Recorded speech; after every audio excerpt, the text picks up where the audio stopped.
Queen Lebo Mkhize reported that Angie Motshekga is not fit to be the Minister of Defense. She asked how do they even trust her to be in charge of the security and safety of this country, because she doesn't even care about the people that have been killed in Goma.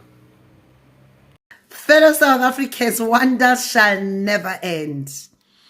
No, we are laughing because this is very funny. South Africa has been turned into a zoo of some note. How do they see her as a Minister of Defense? How does she become fit to be in charge of the security and safety of this country? What are we taking for? Angie is supposed to be home looking after her grandkids. I know. She's sitting in Parliament sleeping while our brothers and sisters are being slaughtered in Goma. And she refuses to even answer questions because she's just not fit for that position. What a joke have we been turned into as a nation? This is disaster at its best. A typical gatekeeper for whatever reason, for whatever the agenda. I mean, let's listen to this, and I couldn't believe it. I'm shocked. That it will be, I will not be able to repeat the answers that I've given on some of the questions. And if members are not happy with the answers, it's unfortunate. Those are the answers we have. Because member says, the minister should have said this, the minister should have said this. So he has the answers that he wants. So I can't say the things that he wants to hear. I have to say the things that I need to say. So that if members to say the minister should have said this, then why was I asked until they have the answers? So I will not be able to get that and repeat the answers or give answers in the way the members want them. The one that I want to, there was also to say that the member says asked 3 questions. I answered to say I agree with, I stand by what I said. When I say we, I'm the Minister of Defense and the spokesperson for the department. So I am entitled to say we as the department. And unfortunately, I even include you as a South African, because I'm your minister. So when I say we, I even speak on your behalf. Yeah. So you are also included. So we includes you. And to say, Chair, no, you can choose one. And to say, Chair, I said peace, there's no price. I'll say it 10 times. So to repeat what I said, to say I stand by what I said, I stand by it. And we, I speak on your behalf. Yeah. As your minister. Can you imagine just how much the ANC think of us? How low they think of us? The ANC is taking this country for granted because this is their minister.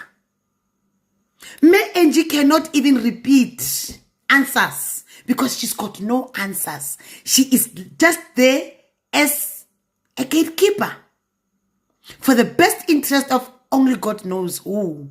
Because as far as some of us are concerned, our observation, it does not look as if it's for any peacekeeping mission that they claim that they sent our South African National Defense Force to Goma for. Now, the question we need to ask ourselves, how did we end up with Angie? How did we end up getting so involved once again? Out of the entire continent of SADC and Africa, we are the ones that is up to here.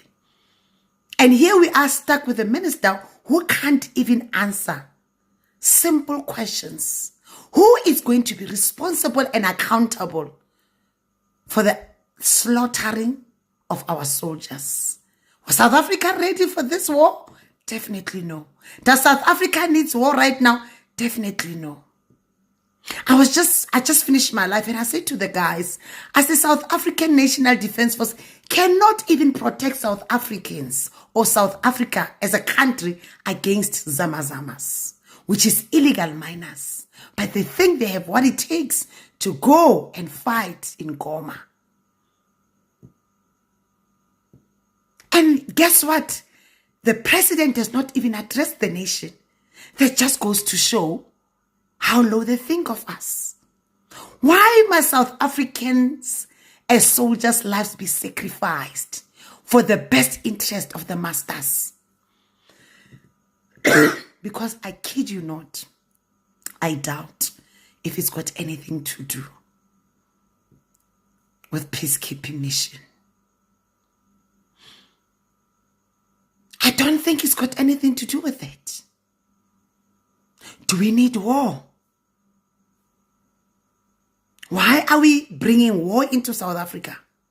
How is it going to benefit us? And more than anything, I think Angie needs to do us a favor. She can't. Siyacela. Maga retire. She must retire and go look after her grandkids. Because I was watching, there's another gentleman who was addressing the very same city. And he seems to be more clued up. Why don't you give such people those roles and responsibilities? It goes to show that you've never, ANC, you've never taken the sovereignty, the safety and the security of South Africa serious. You cannot protect South Africa. Only this South Africa, you failed dismally so to protect. And you are claiming you can go and do other things. You are claiming you can go and be peacekeeper somewhere. Why don't you start here? Because I always say that charity begins at home. But with Angie, I just want to say, Mama, with all due respect, do yourself a favor. Go and rest. Do not allow the system to use you as a gatekeeper. Because it's embarrassing to see what you have been put through. Withdraw, Angie. Withdraw. It's not worth it. It's not worth it. I love you, Mzansi. I believe in your future. Your future is bright. I just came here to say, this is very, very shocking. It's embarrassing. It's disappointing. We need to take this country serious. We need to value lives. We cannot throw our soldiers in the middle of war that we don't know how we even got ourselves involved in it. Yes, it's okay to fight for Africa. Yes, it's okay to unite as Africans. However, why South Africa and South Africa only? Always. So the question is, are they really fighting for the people of Congo? I was just saying also, just before I go, that if that's the case, Cyril Ramaphosa just did what at Mozambique? So when do we get to believe that this cabinet has got the best interest of Abantu black people or Africans at heart? So, I love you. Let's continue watching.